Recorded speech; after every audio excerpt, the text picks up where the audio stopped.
Serology is defined as the study of blood serum to detect antibodies, which is used for diagnosing various infections when microbial isolation is not possible, such as viral infection, syphilis, and atypical phenomena. And Elisa, like other type of immunoassay, relies on antibodies to detect a target antigen using highly specific antigen-antibody interaction. In Elisa assay, the antigen must be immobilized to a solid surface. This is done either directly or via the use of a captured antibody itself immobilized on the surface. So basically, Elisa is a serological test. General principle of Elisa. Firstly is antigen-antibody binding. Elisa used the concept of a specific antigen binding to its corresponding antibody, allowing detection of small quantities of antigen such as protein, peptide, hormone, or antibodies. Secondly is enzyme label detection.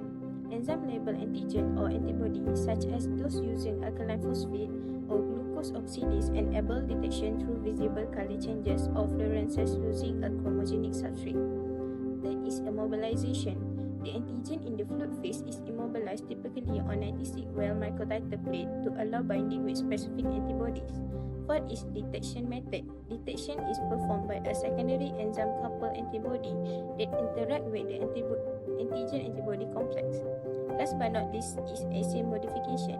ELISA can include techniques like the sandwich method for larger antigen or competitive method for small antigen, allowing both qualitative and quantitative assessment. There are 4 types of ELISAs. The first one is indirect ELISA. It is used to measure endogenous antibodies, and there is an additional amplification detection step using a conjugated secondary antibody. However, due to the secondary antibody usage, it has potential for cross-reactivity. The second one is direct ELISA, which has faster and more simple protocols. It is used to assessing antibody affinity and specificity, and other than that, it is used to investigate blocking or inhibitory interactions. But it is less specific since it only uses one antibody. The third one is sandwich ELISA, which is the most common type of ELISA. It is when 2 specific antibodies are used to sandwich the antigen, or commonly referred as matched antibody pairs. It is used to determine analyte concentration in a biological sample. It has the highest specificity and sensitivity. It is compatible with complex sample metrics. However, it has longer protocol and challenging to develop. The last one is competitive ELISA, which is used to determine concentration of small molecules and hormones. It has the ability to quantitate small molecules, but it is less specific since it only uses one antibody. It also requires a conjugated antigen.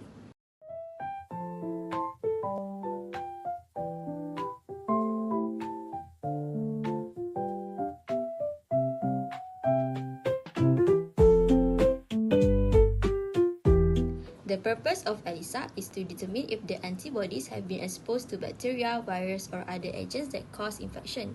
The second one is to measure antibodies in your blood. The third one, it is as a screening tool for before more in-depth tests are ordered.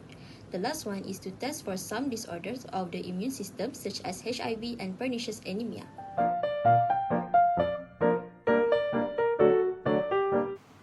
There are 4 steps of serology ELISA enzyme-linked immunosorbent assay. The first step is coating, where the captured antibody is used to coat the walls of an ELISA plate. This antibody is specifically designed to bind to the target antigen, for example, cytokine or other secret product.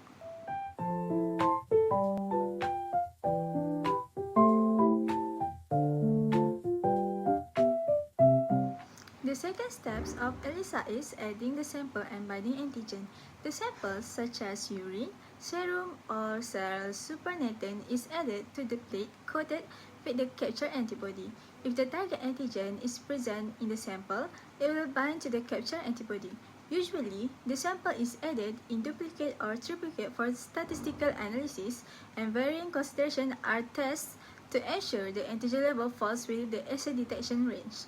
Afterwards, any unbound samples is washed away to remove excess material.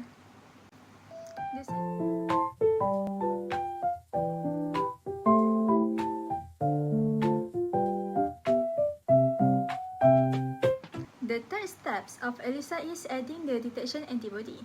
The detection antibody is added to the plate. This antibody is labeled with an enzyme, typically horseradish peroxidase (HRP) or alkaline phosphatase (AP). The detection antibody binds specifically to the target antigen that is already attached to the capture antibody on the plate.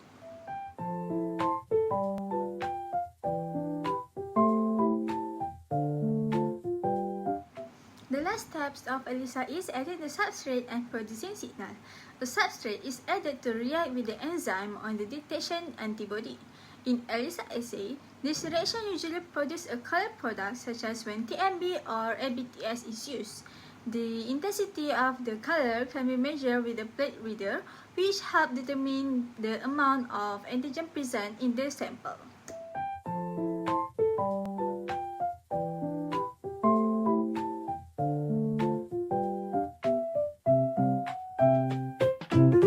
Next, we will talk about the benefits of serology. Serology offers numerous benefits, especially in medical diagnostic, research, and public health. One of the benefits of serology is for disease diagnosis. For infection diseases, serological tests can identify antibody or antigens associated with infection, aiding in diagnosis of conditions like HIV, hepatitis, and COVID-19. For autoimmune disorder, it can detect autoantibodies in conditions such as rheumatoid arthritis and lupus. It also can measure specific antibodies such as for allergic testing to identify the allergens. The second one is monitoring immune response. Serology helps evaluate how well the immune system responds to infections or vaccination. It also can track changes in antibody levels over time to assess immunity or disease's progression. The next one is epidemiology and public health. For civilians, it can determine the prevalence of diseases in a population by identifying who has been exposed or has developed immunity. And for outbreak management, it can assist in understanding the spread and containment of infection disease. It also benefits to transfusion and transplant medicine, which is ensure compatibility for blood transfusion and organ transplant by identifying blood types, RH factor, and antibodies that could cause rejection. And the last one is for vaccine development. Serology evaluates the effectiveness of vaccine by measuring the immune response in clinical tests.